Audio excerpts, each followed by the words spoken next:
नमस्कार साथियों, welcome to MCQ series.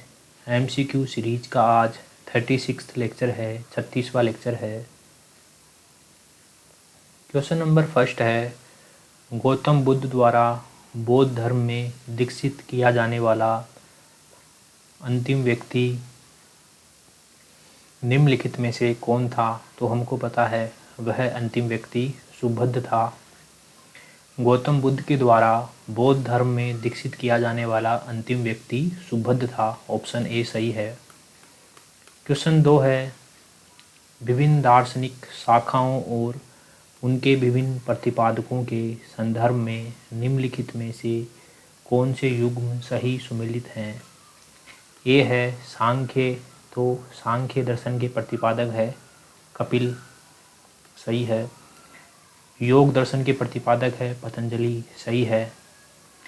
न्याय दर्शन के प्रतिपादक है अक्षपाद गौतम, अक्षपाद गौतम, ये जो इधर दे रखा है ये न्याय दर्शन के प्रतिपादक हैं।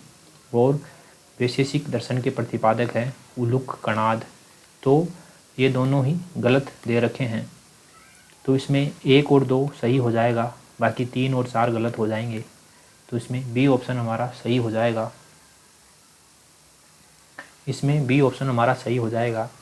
सांख्य दर्शन के प्रतिपादक हैं कपिल, योग दर्शन के प्रतिपादक हैं पतंजलि, न्याय दर्शन के प्रतिपादक हैं अक्षपाद गौतम और वैशेषिक दर्शन के प्रतिपादक हैं उलूग कणाद। क्वेश्चन 3 है, एक यूरोपीय विद्वान एडविन अर्नोल्ड ने किस बौद्ध ग्रंथ को आधार बनाते हुए बुद्ध पर एक विस्तृत काव्य लिखा है? तो हमको पता है कि यूरोपीय विद्वान एडविन अर्नोल्ड ने बौद्ध ग्रंथ ललित विस्तार को आधार बनाकर बुद्ध पर एक विस्तृत काव्य लिखा है और इसका नाम है the light of Asia. The light of Asia, the light of Asia. तो ऑप्शन सी सही हो जाएगा। ललित विस्तार को आधार बनाकर एडविन अर्नोल्ड ने बौद्ध पर एक विस्तृत काव्य लिखा है और उसका नाम है the light of Asia. Question 4 है, कुछ गांवों की एक इकाई के स्तर पर एक अधिकारी के रूप में गोप का निम्नलिखित में से कौन सा कार्य था? यानी कि कुछ गांवों को मिलाकर एक इकाई बना दी जाती थी और उस पर एक अधिकारी नियुक्त कर दिया जाता था, उसका नाम गोप होता था और गोप के निम्नलिखित कार्य होते थे। उसके कार्य थे सामान्य प्रशासन की देखरेख करना, लेखपाल का कार्य करना तथा जनगणना का कार्य करना और पशुधन का हिसाब रखना। तो इसमें तीनों सही हो जाएंगे, तो इसका डी ऑप्शन सही हो जाएगा। सामान्य प्रशासन की देखरेख, लेखपाल का कार्य, जनगणना का कार्य, उसके साथ साथ पशुधन का हिसाब किताब रखना। क्वेश्चन नंबर 5 है, मौर्य काल में उपवास क्या था? तो ग्रामीण स्तर पर स्थानीय किसानों का एक समूह होता था और ये समूह सीधे गोप के प्रति जिम्मेदार होता था, उसको उपवास कहा जाता था। तो ग्रामीण स्तर पर स्थानीय किसानों का एक समूह, उसको उपवास कहा जाता था। क्वेश्चन नंबर 6 है, मौर्य काल के संदर्भ में निम्नलिखित कथनों में से कौन सा युग्म सही सुमेलित नहीं है?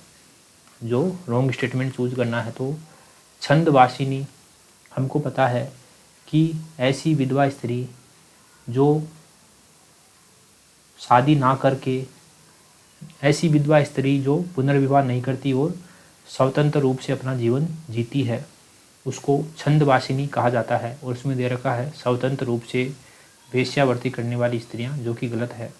स्वतंत्र रूप से वेश्यावृत्ति करने वाली स्त्रियों को रूप जीवा कहा गया है, रूप जीवा। ठीक है, तो पहला ऑप्शन गलत हो गया। दूसरा है आढ़्य विधवा। आढ़्य विधवा ऐसी धनी विधवा स्त्रियां होती थी जो पुनर्विवाह नहीं करती थी, एकदम सही है। कृत सकारा ऐसी महिलाएं होती थी जो परिवारजकाएं या सन्यासिनी होती थी, ये भी सही है।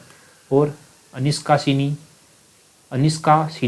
ऐसी महिलाएं होती थी जो सम्राट घर की स्त्रियां होती थी और ये प्राय घर के अंदर ही रहा करती थी। ये भी सही है, तो इसमें ऑप्शन नंबर ए गलत हो जाएगा और हमको रॉन्ग स्टेटमेंट ही चूज करना था। क्वेश्चन नंबर 7 है, निम्नलिखित कथनों पर विचार कीजिए। पहला स्टेटमेंट है, इस अभिलेख में सारी प्रजा को संतान के समान घोषित किया गया है। तो हमको इसमें नीचे अभिलेख दे रखे हैं कि ये कौन से अभिलेख के बारे में कहा गया है और हमको उसको चूज करना है कि उपयुक्त कथन किस किन शिलालेखों के विषय में है। स्टेटमेंट पहला है, इस अभिलेख में सारी प्रजा को संतान के समान घोषित किया गया है। और 2 है, इस अभिलेख को कलिंग प्रज्ञप्ति के नाम से भी जाना जाता है। तो ये दोनों स्टेटमेंट धोली और जोगड़ दोनों के लिए सही है, इसलिए इसमें सी ऑप्शन सही हो जाएगा कि धोली और जोगड़ में दोनों में लिखा है कि सारी प्रजा मेरी संतान है और इन दोनों अभिलेखों को कलिंग प्रज्ञप्ति के नाम से भी जाना जाता है। तो इसमें धोली और जोगड़ सी ऑप्शन सही हो जाएगा। क्वेश्चन नंबर 8 है, मौर्यकालीन कला के संदर्भ में निम्नलिखित में से कौन सा कथन सत्य नहीं है। रॉन्ग स्टेटमेंट चूज करनी है। ये है, अशोक के स्तंभ पर पशु की आकृति मिलती है, एकदम सही स्टेटमेंट है। बी, ईरानी स्तंभ पर मानव की आकृति मिलती है, एकदम सही स्टेटमेंट है। सी, अशोक के स्तंभ पर काले पोलिश लेप का प्रयोग मिलता है जबकि ईरानी स्तंभ पर नहीं, ये गलत है। अशोक के स्तंभ पर भी काले पोलिश का प्रयोग मिलता है और ईरानी स्तंभ पर भी काले पोलिश का प्रयोग मिलता है। तो जो है सी ऑप्शन इसमें गलत हो जाएगा। तो डी है उपयुक्त सभी, तो हमको रॉन्ग स्टेटमेंट चूज करनी है, तो सी इसका आंसर हो जाएगा। सी आंसर सही है। क्वेश्चन नंबर 9 है, निम्नलिखित कथनों पर विचार कीजिए। पहला स्टेटमेंट है, खारवेल ने मगध के शासक बृहस्पति मित्र पर विजय प्राप्त की, एकदम सही है। खारवेल ने अपने शासन के 12वें वर्ष में मगध पर आक्रमण किया और मगध के शासक बृहस्पति मित्र को जो है पराजित किया, एकदम सही स्टेटमेंट है। दूसरा, खारवेल मगध के अभियान में अपने साथ जैन तीर्थंकर शीतलनाथ की मूर्ति भी मगध ले जाने में सफल हुआ, जिसको 3 शताब्दी पूर्व मगध शासक महापद्म नंद द्वारा कलिंग से ले जाया गया था, एकदम सही स्टेटमेंट है।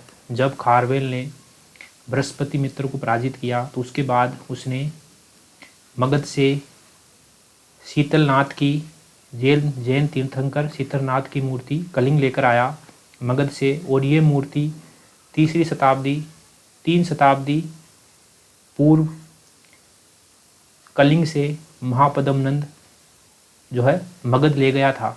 मगध शासक महापद्म नंद जो है कलिंग से मगध ले गया था जैन तीर्थंकर शीतलनाथ की मूर्ति, तो इस मूर्ति को जो है खारवेल वापिस कलिंग लेकर आया। तो ये दोनों स्टेटमेंट सही हो जाएंगे, दोनों स्टेटमेंट सही हैं।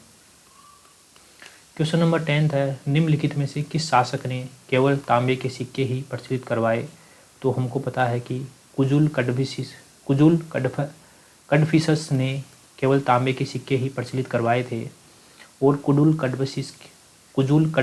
कडफिसस के 2 प्रकार के सिक्के थे, एक में जिसमें कोई उपाधि नहीं थी और दूसरी जिसमें उसकी जो है राज की उपाधियाँ थी। और उसमें कौन कौन सी उपाधियाँ थी, जैसे कि महाराजा की उपाधि थी, यह तस की उपाधि थी, कुषण की उपाधि थी, कुचल की उपाधि थी और कफस आदि की उपाधियाँ उस पर उत्कीर्ण थी सिक्कों पर। ठीक है साथियों, MCQ सीरीज का लेक्चर नंबर 36 यहीं समाप्त होता है। मिलते हैं अगले लेक्चर में, तब तक के लिए थैंक यू वेरी मच।